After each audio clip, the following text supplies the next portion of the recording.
Another successful session with my therapist. I feel as though I'm finally getting through to her.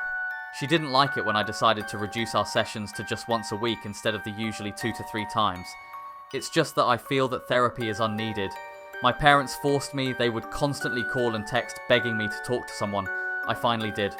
I went and spoke about my relationship. To my surprise, the therapist agreed with my parents. Is it so bad that I fell in love with a robot?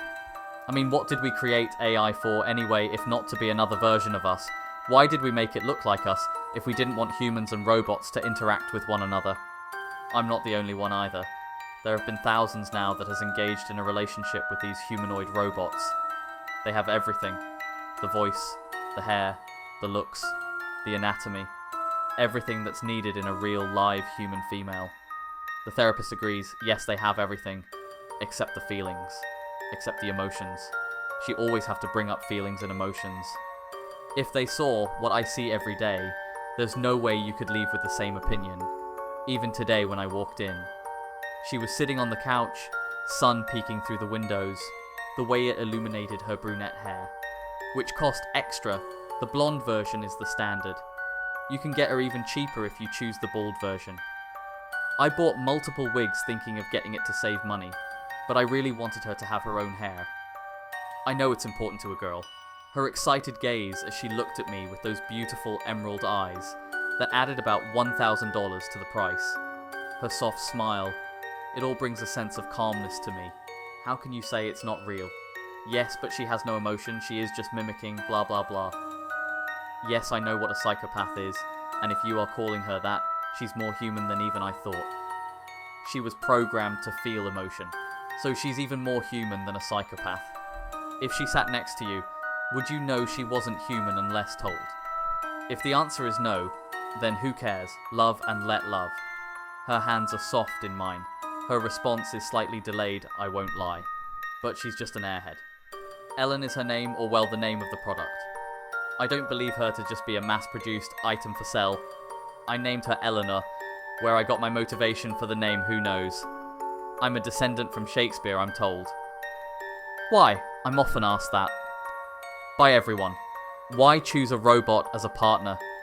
You can't really grow old with them. They will always look the same. I've tried with human women, it never worked out. It's not that I'm so ugly I've never had a chance, nor that I'm an incel. I've had opportunities and had relationships where I thought it was something true. Then I realised the mistake of thinking we know another's emotions. I may think we are friends, or that a girl has deeper feelings, same as me.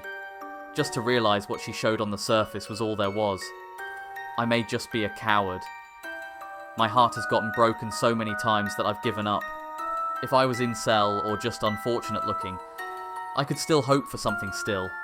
I could have hope for a future. Loving Eleanor is just easier. I know there's nothing deeper than what she is showing. There is no need to think so deep. Does she truly like me? Am I behaving properly as her partner?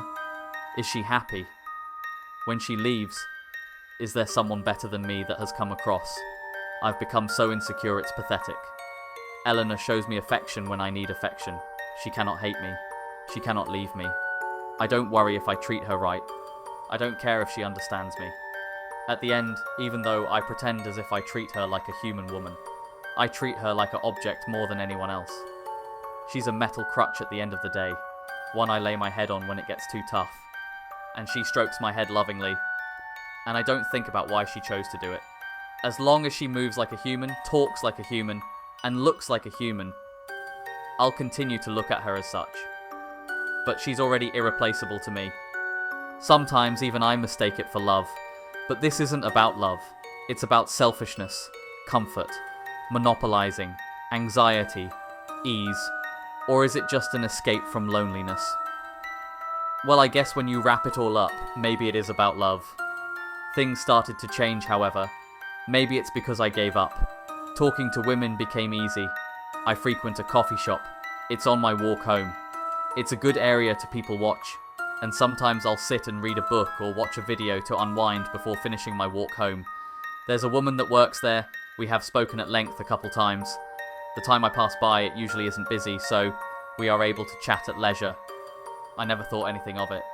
Our hobbies are similar. We are both wrestling fans, readers of the Alex Cross series, and enjoy a little Irish coffee after a long day. Of course I bring my own whiskey. One day on my way home. It was beautiful fall day, leaves falling, sun shining. I sat out on the patio to enjoy my coffee. Sarah, the barista working, was on break as well. She sat with me. I didn't see her at the register today and didn't get to have a chat. She felt the same and sat with me, talking, for her entire break. I mentioned the festival coming up that I was planning on going to. She mentioned that she was also interested, but had no one to go with. She asked if I was going, if we could meet up and stroll through together. I didn't see why not, and agreed. We exchanged numbers and agreed to meet there the following weekend. When I arrived home, I seen Eleanor sitting in the same spot, watching the leaves falling into the window. I asked her what she thought of the leaves. "Leaves?" she responded questionably. Then she turned to look again and said, "Yes, the leaves, they are beautiful, aren't they?" I thought she said that blankly. I never paid attention to her facial expressions before, but something seemed different. I spoke to her about watching the leaves on my walk home. I stopped by the coffee shop. Eleanor asked if my barista friend was there today. She was.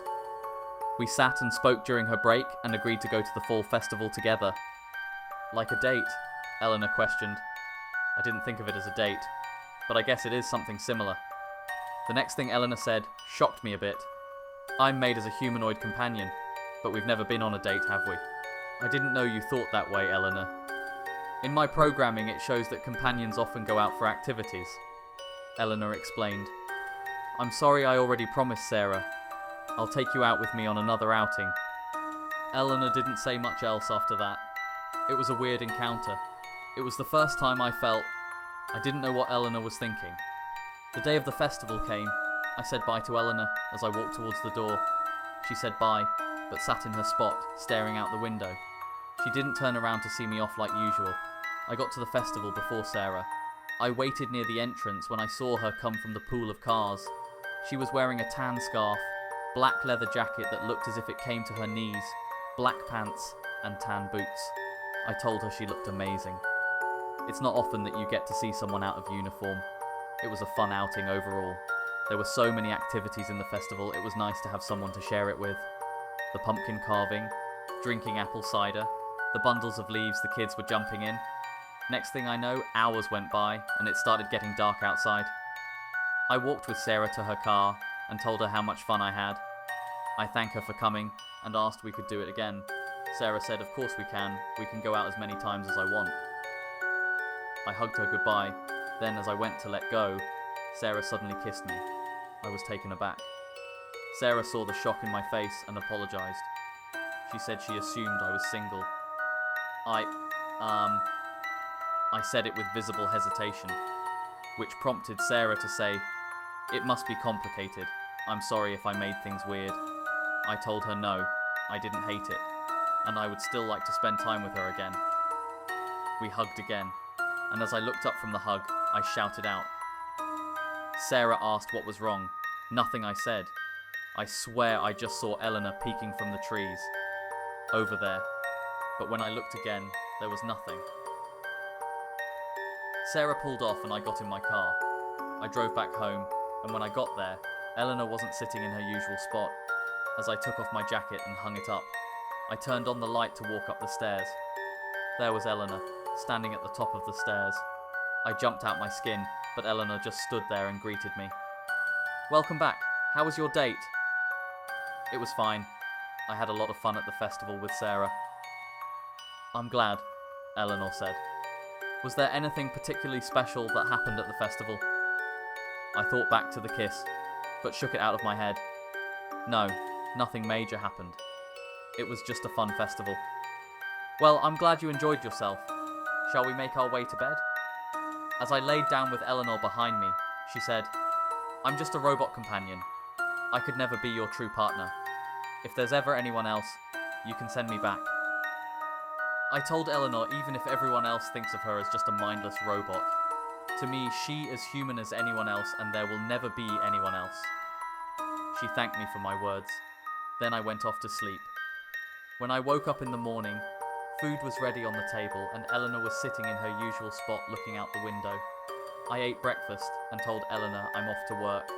This time she turned and said to have a nice day and goodbye, but today she said a little extra as well. Henry, I was going through the finances and it looks like it would be good to cut back for just a little while. I know you enjoy your coffee, so I learned the recipes online to try. If you wouldn't mind coming straight home instead of stopping by your usual shop today. Sure, maybe I am spending a little too much considering the festival. I'll hold back for a little while. I'll be straight home, so please let me try your coffee. Then Eleanor smiled and turned back around. Perhaps I should have paid a little more attention to Eleanor's weirdness the other day. I could have avoided such a disaster.